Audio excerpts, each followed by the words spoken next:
Welcome to the Bill Walton Show, featuring conversations with leaders, entrepreneurs, artists, and thinkers.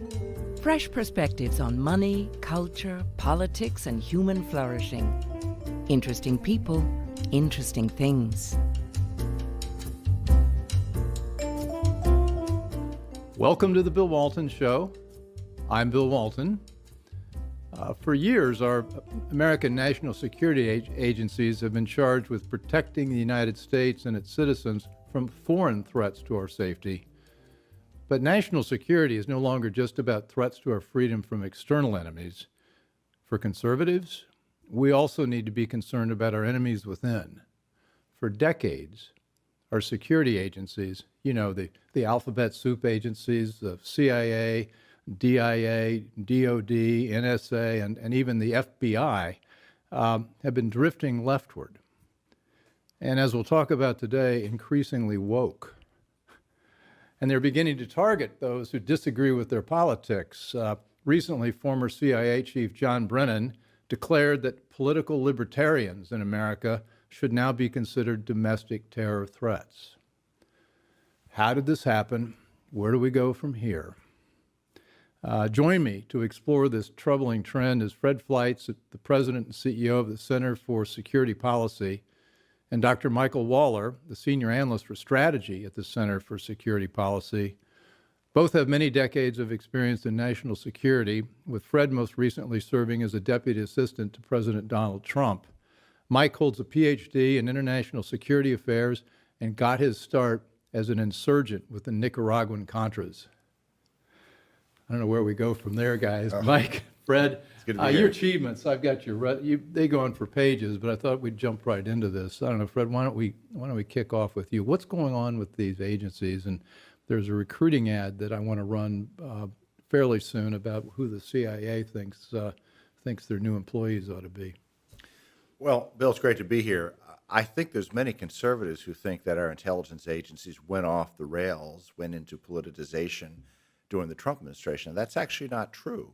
I was with the CIA for 25 years, and I've seen extraordinary politicization throughout my career. I remember in the mid-2000s when efforts by the CIA to stop George Bush from being reelected led the Wall Street Journal to run an editorial titled "The CIA Insurgency." We know in the 60s that there were efforts by CIA managers to tell analysts to keep politics out of your work. We know where these people come from. They come from universities. They're taught by liberal professors. It got much worse during the Trump administration. And I think we have to be honest that part of this was the Trump administration's fault. I think that the president would be the first to say that if he was reelected, he was really going to clean house. I think he got some bad advice on some top managers. He started to fix that with the nomination of John Ratcliffe and Rick Grinnell to intelligence positions. When you're an outsider president, you come into Washington, you had to deal with what you inherit, and I could see things improving as the administration went on. But the key thing here is that conservative presidents have to put in top leadership at a variety of levels to keep these agencies honest, to keep politics out of their work, because there is a drift towards the left that is getting worse and worse. I think it can be countered, but it was not countered effectively over the last 4 years. Mike, what do you see? You've been through this for decades. Yeah, it's been going on when I was an undergrad in Reagan's first term. I wanted to go into the CIA, and I had a professor who was an active duty intelligence officer who moonlighted as an adjunct professor at George Washington University. And he took me aside and said, "You don't want to go there." Why? He says, "You're too conservative. They'll grind you down. They'll chew you up. This was in the 80s? Spit you out. 1983. Wow. When Bill Casey was CIA director.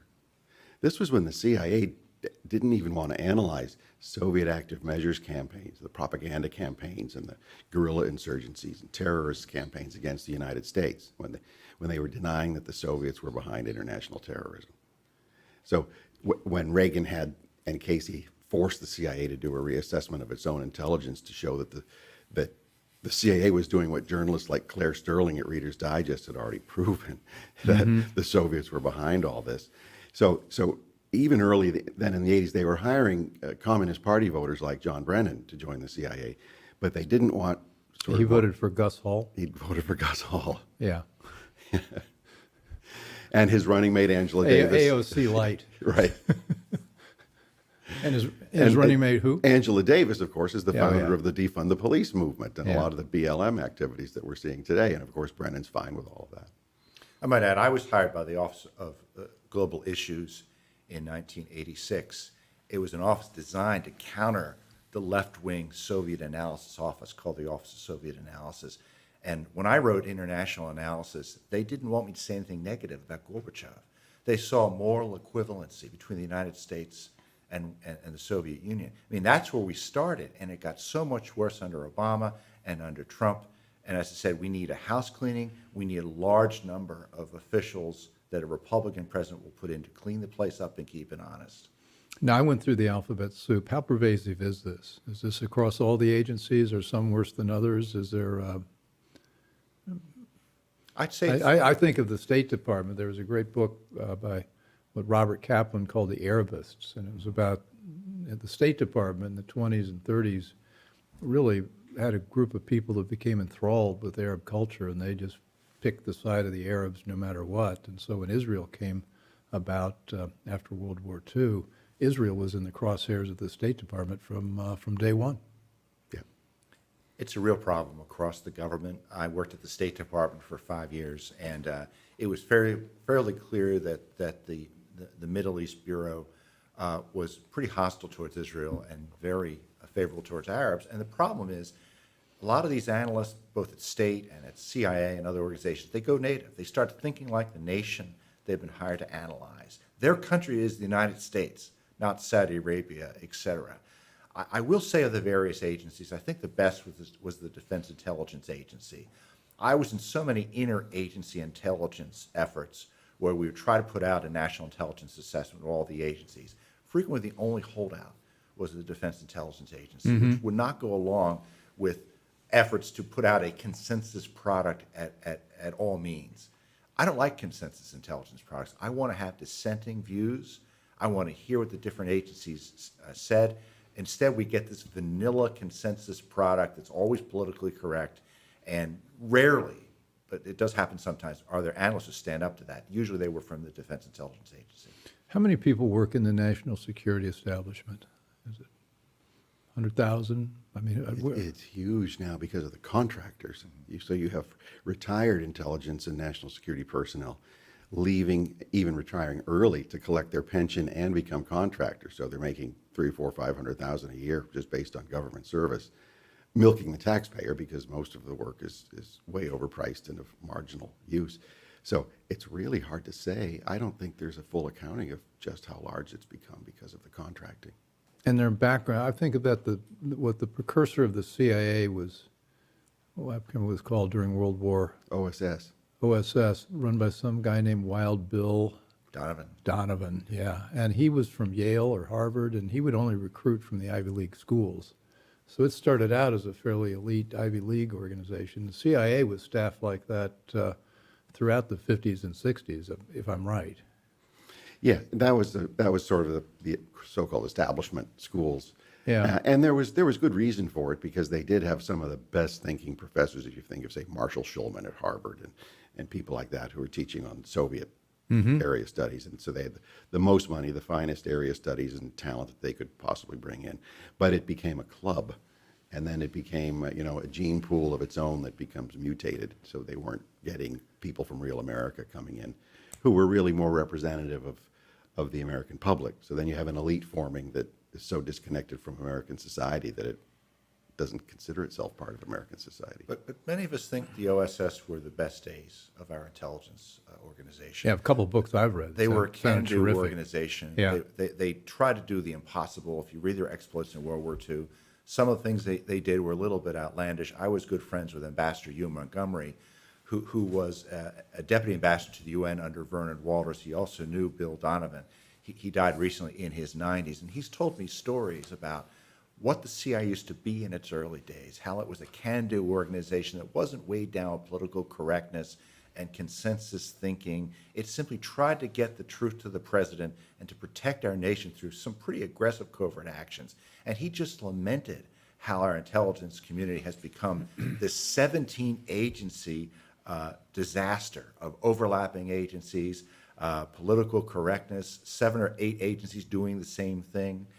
They all want to have fairness in terms of analyzing key issues. I don't know how many organizations look at counterterrorism, Fair to whom? look at voter fraud. Yeah. There's enormous duplication. And that's still the case. Has anybody tried, it was signed, I guess the security agencies we have now were signed into law in 1947 by Harry Truman. Has anybody tried to reform that in the last, what is that, 70 years or something like that? I mean, what, is this, is just grown and morphed? I mean, we have no change agents? Well, over time, it got worse. More and more agencies were created, Okay. and once they're created, they get larger. Now, there was the Intelligence Reform Act of 2004, created after 9/11, which created the Office of the Director of National Intelligence, which became a huge additional layer of bureaucracy. Okay. It was supposed to coordinate to get the agencies to cooperate. Instead, it is growing in leaps and bounds with thousands of employees. Bill, there is a DNI headquarters near Tyson's Corner. You would not believe how large it is. It's larger than the CIA building. It's stunning. Wow. Well, now they were recruiting for political people on the political left generally, but now there's like a third dimension to this. Now it's the cultural left, and the CIA is running an ad now that I wanted to show to get your reaction. I used to struggle with imposter syndrome, but at 36, I refuse to internalize misguided patriarchal ideas of what a woman can or should be.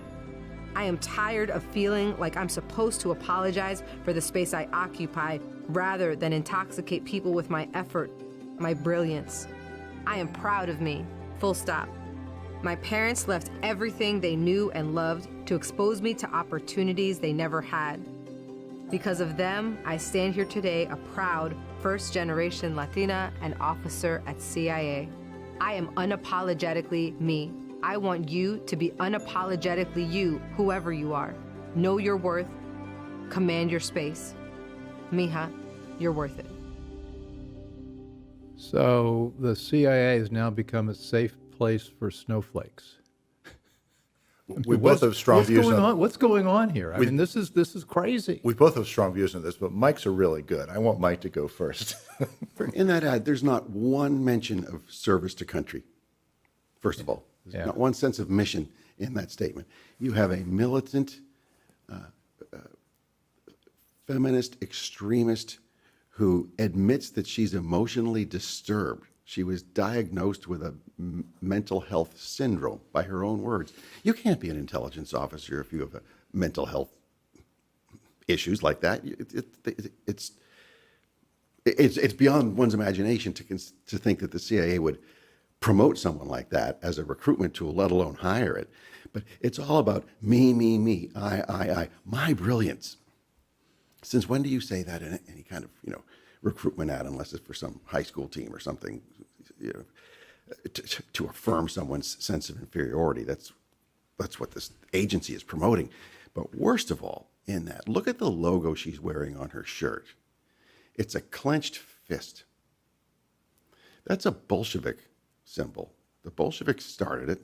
The American supporters of the Bolsheviks in the early 20th century pushed that. And now you have the CIA using that as a recruitment tool, adapting the enemy's own imagery.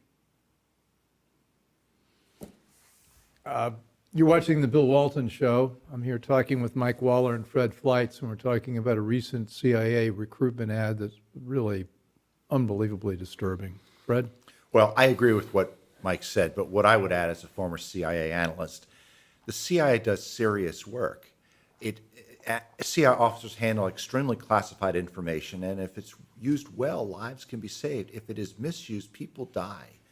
And it's not an exaggeration. The sources will die. The information may not get to a policymaker to stop a terrorist attack. We need the best and brightest in jobs like this. The CIA is not a federal jobs program. It's not the post office. I know people in the post office won't like hearing that, but we really need the best and brightest. It is not racist or doesn't represent white supremacy if a manager has to fill 2 jobs analyzing Iran's nuclear program, and the 2 best candidates are Harvard physicists. Hiring them is the best decision to protect our freedom. You don't hire less qualified people to make the workforce fair. That's what started under John Brennan. The the CIA director in the Obama administration, and unfortunately, it was not reversed during the Trump administration. This terrible video was made during the Trump administration, in the final months of the Trump administration. It's part of a series called The Humans of CIA. This is something that has to be reversed, and I don't think it's going to happen under the Biden administration. It has to be a priority of the next president. The CIA is a crucial organization to keep us free and safe, and this type of social engineering, quotas for hiring and promoting, is going to destroy it. The woman who replaced Pompeo at the CIA, is she still there? She was a career CIA type who was dedicated to this kind of thing, as I understand it. Gina Haspel. Gina She was a Haspel, career okay. officer. No, she resigned on January 20th. I Okay. understand she wanted to stay, but Okay. the Biden administration. Look, Democrats are clever. The number 2 position at the CIA is a non-confirmable SIS job, and the Democrats always fill them with political operatives. I regret that there was not a loyal Trump person there when a career person, Gina Haspel, was heading the CIA. I think that's another lesson Republicans have to learn. We have to learn how to take control of government to make it better and not let the career bureaucrats take over. What's the interaction between the agencies and Congress, the Senate and the House? I mean, are the staffers in the Congress in bed with what's going on in the agencies, opposed to? Does it depend on the party? Have they gone native as well? Fred had that role, so he being in the agency and then on the House Intelligence Committee. Of course, staff, the problem so I he'll have with his- you guys that've yeah. been in intelligence, you never really dish. We're going to have Oh, I never was in. I was. I was. Not, I would not have been accepted. I don't. But there's a revolving door part of it where you have Congress is not performing its oversight capabilities, which is its constitutional role, Right. to oversee the executive branch, and it is simply mainly taking the intelligence community at its word, and not really asking the tough questions and doing the tough oversight that it should be doing. Not even the Republicans are doing it on these select committees, with the exception of Devin Nunes, who was finally an aggressive House Intelligence Committee chairman who really went to the mat over the politicization part. But beyond that, quality of personnel, hiring with clowns like this one, like Mika, who they put there, making sure you have proper analysis and integrity in analysis and everything else. That's not done to any extent by the congressional oversight committees. The traditional voter thinks, well, gee, we've got Congress to oversee the agencies and administration. That's just not happening. It's not only not happening here, it's not happening in the other parts of government. So the Congress is sort of punted on this one as well. They're not doing the job that they should. I have to tell you, just concerning the CIA, they're very good at co-opting people. They co-opt foreigners, they co-opt Congress. They bring them on incredible trips, show them all kinds of secrets that you couldn't imagine. When I was a low-level staffer with the House Intelligence Committee, I was there for 5 years, I had a VIP parking spot in front of the CIA. They're very good at working you over, so you're working for them. Now, I refused to work for them, and I'll tell you a story of something they did. I joined the Intelligence Committee in 2006, and the Republicans lost the House, and I thought I'd be fired, but I wasn't fired.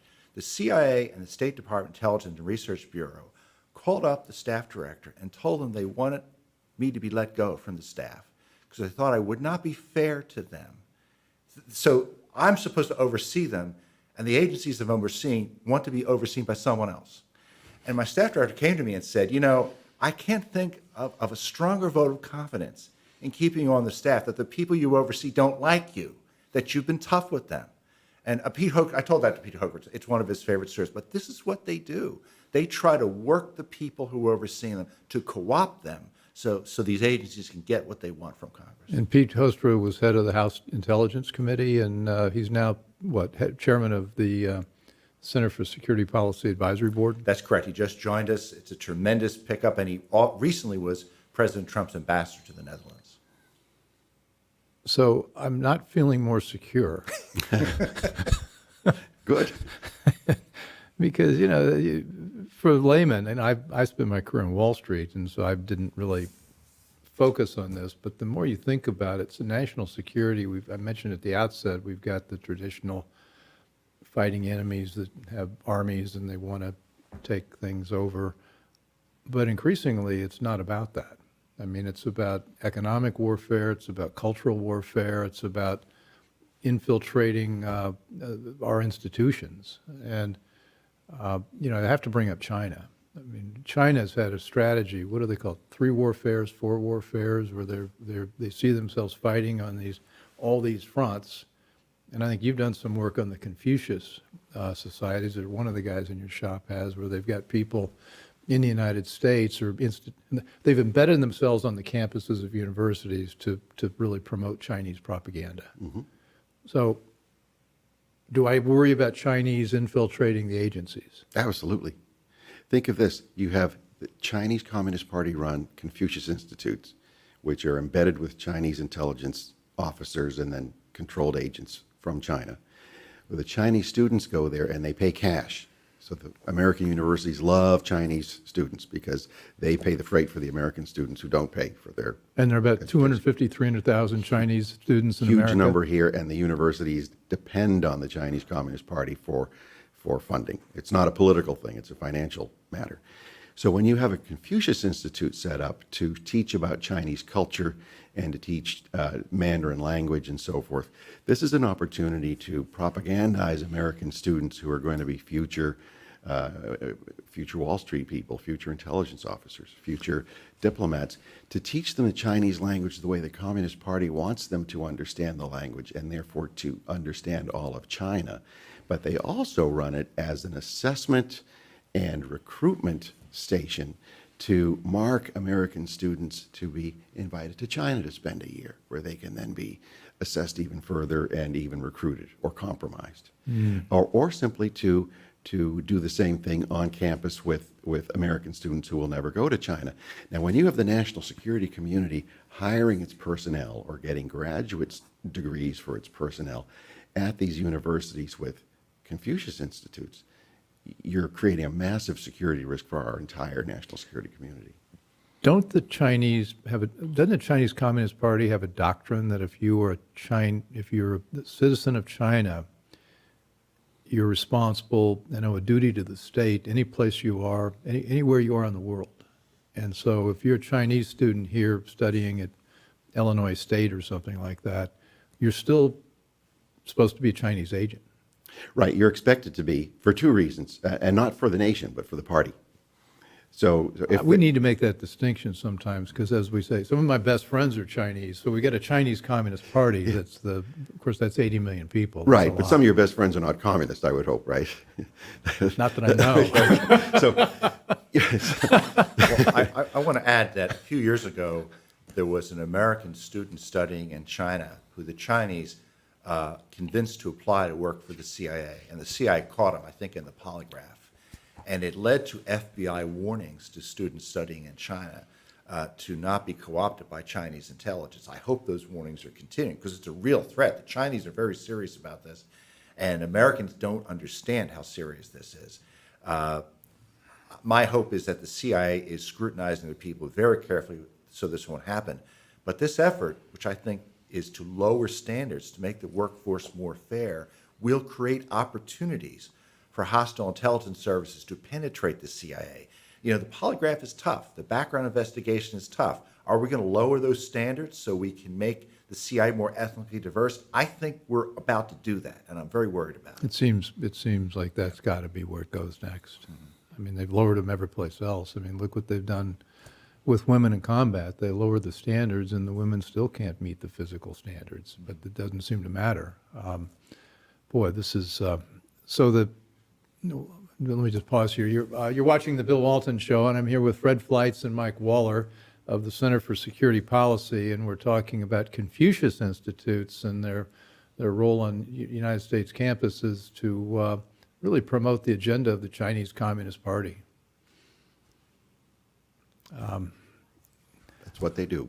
It's what they do. So the Chinese. Let me shift to something else you worked on that does have to do with the Chinese and the national security establishment.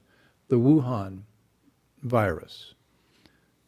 It was pretty clear to us a year ago, or me, probably you, that this came out of the lab, and yet to say that you get your YouTube yanked from, or your video yanked from YouTube. It happened to me. The blackout, was the national security community involved in covering up? Or I know the Chinese covered up, but were we complicit in that? I don't know. I don't see the cover-up so much from the national security community. Well, let's back up. What Yeah. did the Chinese do to cover it up? Oh, well, what they did right away is they repressed the actual scientists who blew the whistle in the Wuhan Institute of Virology. They silenced them. Some of the bloggers disappeared from the face of the earth. Yet someone's still running their social media accounts. They were repressing Wuhan officials, and Wuhan officials, fearful of the central power of the Chinese Communist Party, didn't know what to do, knew that they could also be sacked or even disappear if they said anything. So they covered everything up. Even when people died, they covered up. I think there's evidence that the intelligence community was covering this up. In January of this year, Director of National Intelligence Radcliffe released an intelligence ombudsman report. This is someone who looks at the objectivity of intelligence community analysis. And it said that concerning meddling in the 2020 election, analysts tried to put out anything they could that said Russia was meddling, but suppress anything that said China was meddling, because they did not want to help President Trump's policy views. I have no doubt this was happening concerning the coronavirus also. And it is the type of corruption of our analysis which really threatens the whole existence of our intelligence community. And it is just too bad that the president did not have better leaders heading these agencies for all 4 years. That's why this kind of stuff happens. Just a note to our viewers and listeners, if you want to get what I think is the truth about what's going on with our national security, I'd head over to the Center for Security Policy website. And because of a lot of the things that we now know to be true, you were writing about a year ago, more. Yeah, right when it happened. And that's kind of the key, is the temptation is so strong in Washington to cave in when you know you're right, you're working with facts, but everyone around you is pressuring you not to say those facts, whether it's deplatforming you from social media or whether it's any kind of political connection or political support or journalist contacts or whoever. There's this temptation to do it, and that's why so many people in Washington cave so quickly on so many issues, which is, I think, what kind of makes us different. Why Fred and I get along so well, because we're not part of that group. So we have a great track record, and we're pleased with that track record, and that's why we don't adjust our website and pull things down like other groups do when they've been proven wrong. Mike and I would be making more money. We'd be on CNN. We'd be published by the New York Times. Well, you're on the Bill Walton show. Well, I love that on this show, so that's why we're winning. But look, we all know that these really prestigious foreign policy outfits at Harvard and at Georgetown, people in the foreign policy community, they all want to work there. And if they want to work there, there's certain things they're not going to say. Mm-hmm. And people like Mike and I don't care about that. We said, well, let's just do the right thing, even though it means that we're never going to be hired to work at the JFK School at Harvard. We're never going to be hired to work there, Mike. I would never want those people as colleagues. Okay, so well, fine. me too. But I mean, it's a sacrifice you make, because the left controls the foreign policy establishment. They have the best positions. They have the best paid organizations. So the Center for Security Policy is fighting an uphill battle. We just love it, and we've been doing well at it. But a lot of people are not ready for this fight. What's the left's agenda with regard to national security? Well, I want you to start that first. I have my thoughts. It's evolved over time. Before, a lot of the left, they were just weak toward the Soviet Union, the Soviet threat. And they were weak against the Islamist jihadist threat. And they were weak on the Communist China threat, and so many other threats, out of a sense of disdain toward America and everything that we stood for. But it's become more of a cultural war now, where they're trying to transform the very culture of our country with the 1619 Project and the rejection of the whole Judeo-Christian ethic that our country was founded on, and those Anglo-Saxon principles on which our country was founded. And so total rejection of that and anything to do with that. So it's not just wrong, but it's evil. And that's what's being taught now in Montgomery County, Maryland public schools, for example, to pit children against their parents and to have a rejection of now not just culture, but even parental authority, and get the children actually to rebel against their parents and through shaming them, making them raise their hands to see whether or not they've had their COVID shot. And then if the kid doesn't raise his hand, it's because your mommy and daddy haven't done it. Go home and tell them to do it because all your friends have to wear masks. So you have this pervasiveness from now, K through retirement. And that would be the view of the young woman who was in that recruiting poster.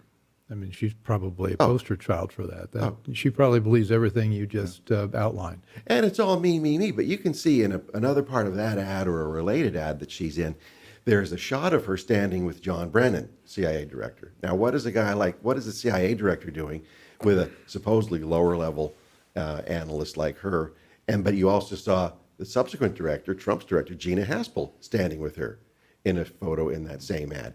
Well, then you find out she got a diversity award. Now, this is something when this happened when this particular person You're making in the this ad, up. No. She got some diversity award for some CIA officers that we need more diversity in the CIA. And it made sense to have it because you can't have all just white guys from Ivy Leagues at the CIA. You need people with all cultural backgrounds and all different ideas and worldviews, as long as it's based on American constitutional principles. But now you're getting everything but those who embrace American constitutional principles. So you need people with these backgrounds. But if you want to promote great Latinos in the CIA, let's talk about James Jesus Angleton. He was one of the first and the greatest of the Latinos in the CIA, but he has an Anglo last name, so we don't think of him as that. They don't raise him as a moral standard because he was a hardcore anti-communist. It's like Clarence Thomas is not a Supreme Court justice in the black community. You can tell Mike is quite an accomplished historian and can tell a lot of good stories. My view about the left's view in foreign policy is that America is not an exceptional nation. They want to promote globalism. The elites do not want the U.S. to have the ability to act on its own. They want us to act through the UN. They want us to act with the permission of European states. That's why America First was so revolutionary. It factored in the interests of the American people, the American worker, American business. We weren't just signing contracts and treaties because the globalists wanted us to, even though it would hurt the American worker. President Trump was absolutely right. It also was a strategy to keep us out of unnecessary wars and to stop unending wars. We know these globalists and Republican and Democratic administrations have not thought through these long-term troop commitments.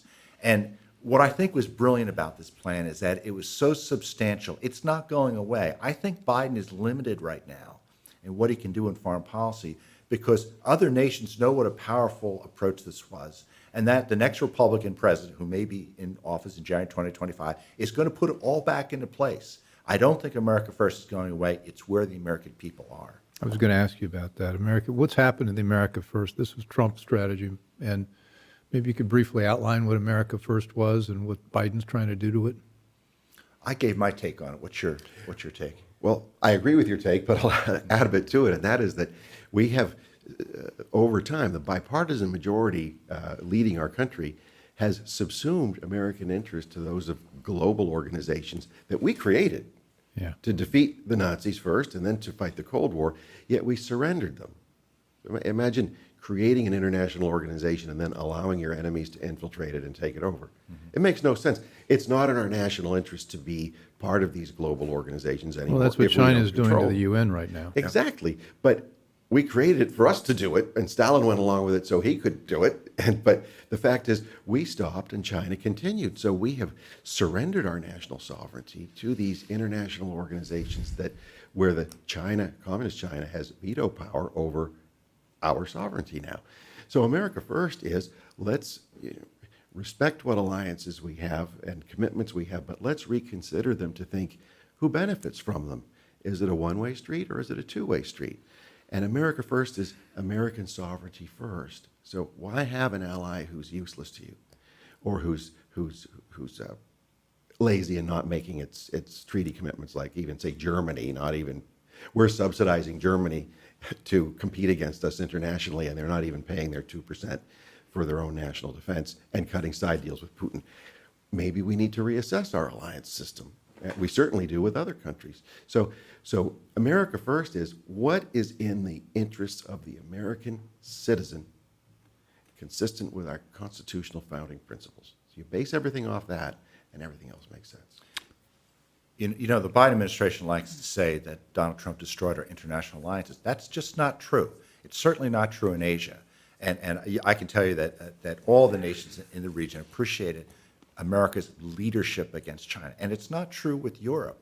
With Europe, we refuse to allow the Europeans to basically take our sovereignty away and tell our nation what to do. Trump made it clear that NATO states have to pay their fair share in terms of defense spending.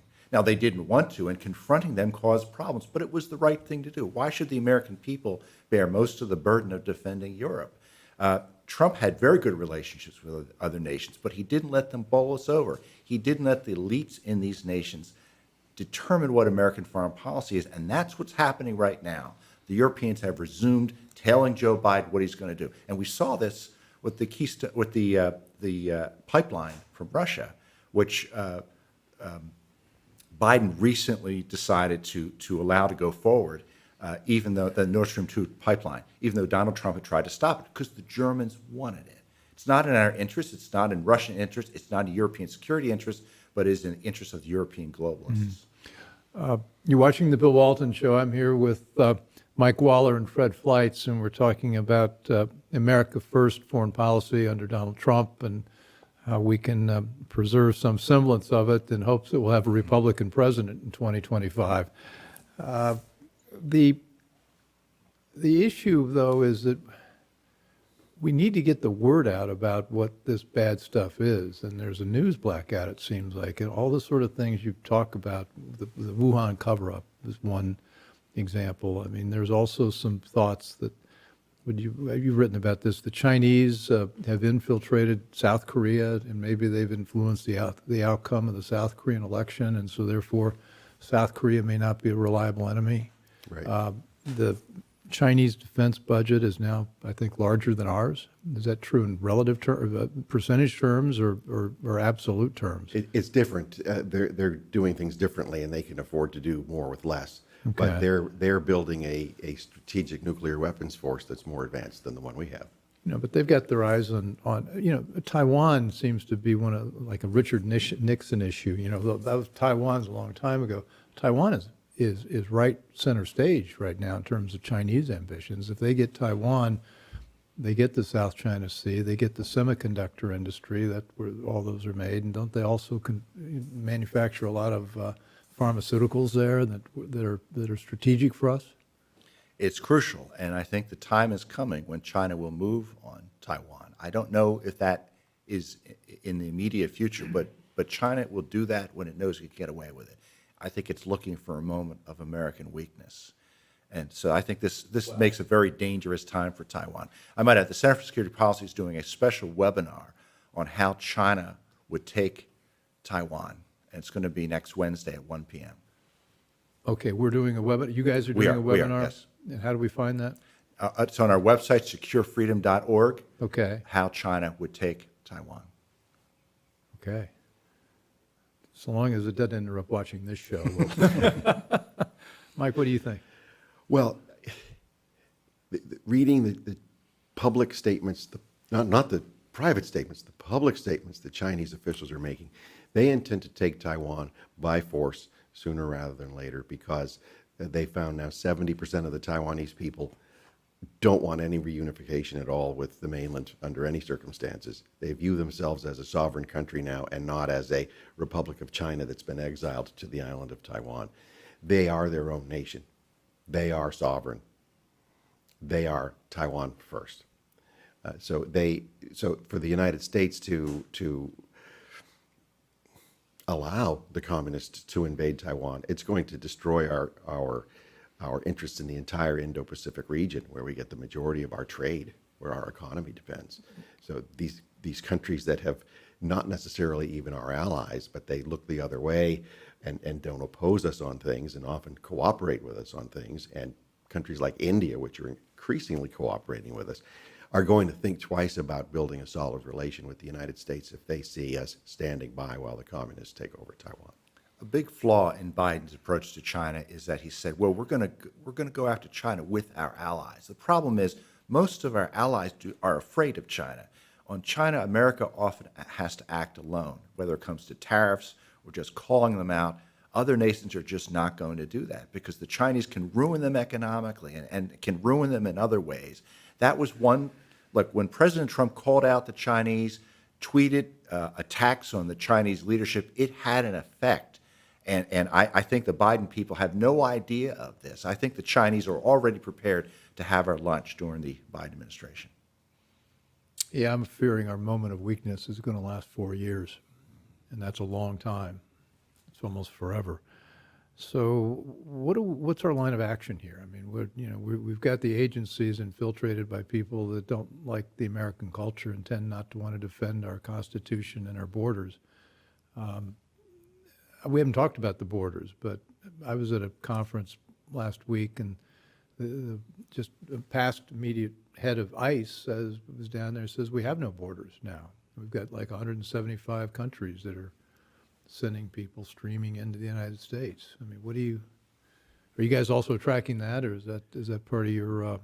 There's only so much we can track, and others are working border issues, but it's Like still little putting a thumb in the dike somewhere. Yeah.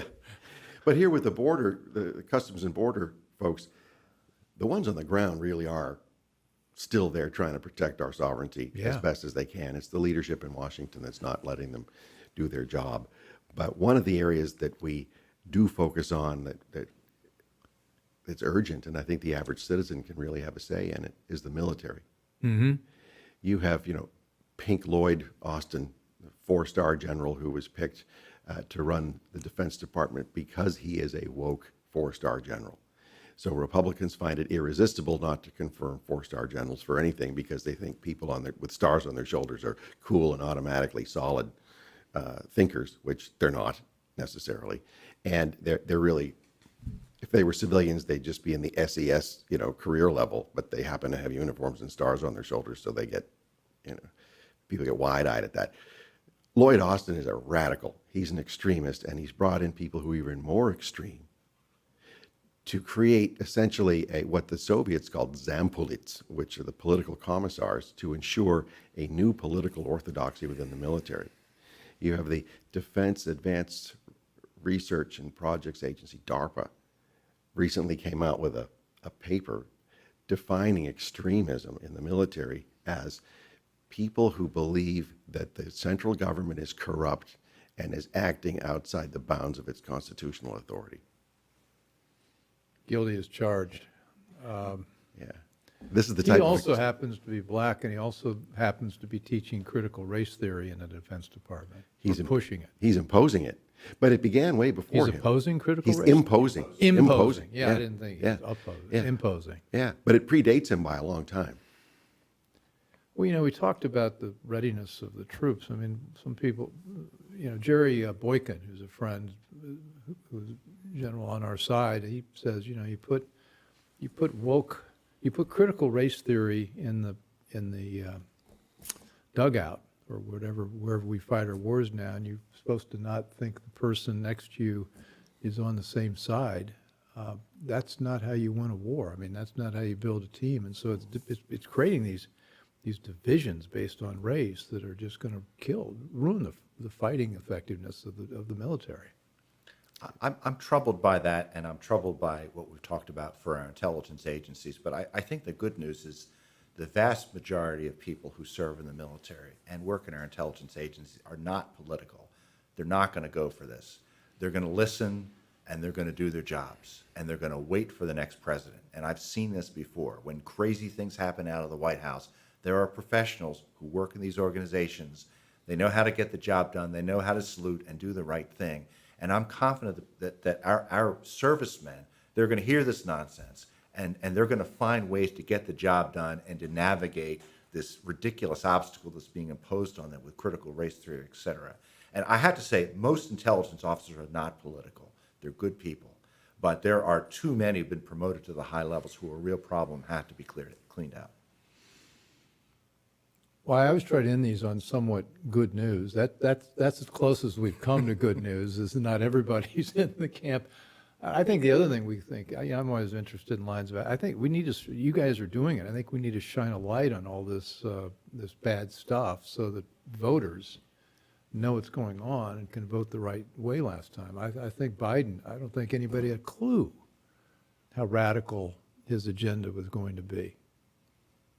Look, the election was fixed by the media. The media would not scrutinize Biden Yeah. properly, Yeah. and they dumped all over Trump, and I don't think voters were able to make an informed choice. We can have lots of debates about the election, but that's an issue I don't think people are talking about, that the American people were denied the information they needed to make an informed choice in the 2020 presidential election.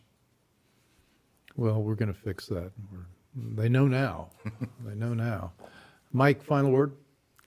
Final word is really citizen action. Like in the military, every teenager who talks to a military recruiter should say, I would love to join the military, but I don't want to become some woke foot soldier in somebody else's political agenda. I just want to serve my country. Those recruiters are solid people. They're going to have to give that feedback up the chain. People have to talk to their local congressional offices about this and say, hey, talk to the local recruiter who's hearing this from the people he's trying to recruit. So you need to have this kind of pushback from the citizen level, which is possible in something as simple as that, or as something as newly retired military people. A lot of people are quitting early.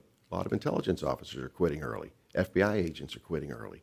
But they feel alone and they feel isolated. So we just need to raise their voices and help bring them together and let them know that we're not all alone. We all need to be working together on this. Well, I know I want to do what I can to help you guys do that. Fred, anything else you want? It was just great to be here. Yeah. I hope your viewers will go to securefreedom.org, our website, securefreedom.org. We have important analysis every day on the national security threats facing our nation, and I hope your viewers will check it out and send us some feedback. Great.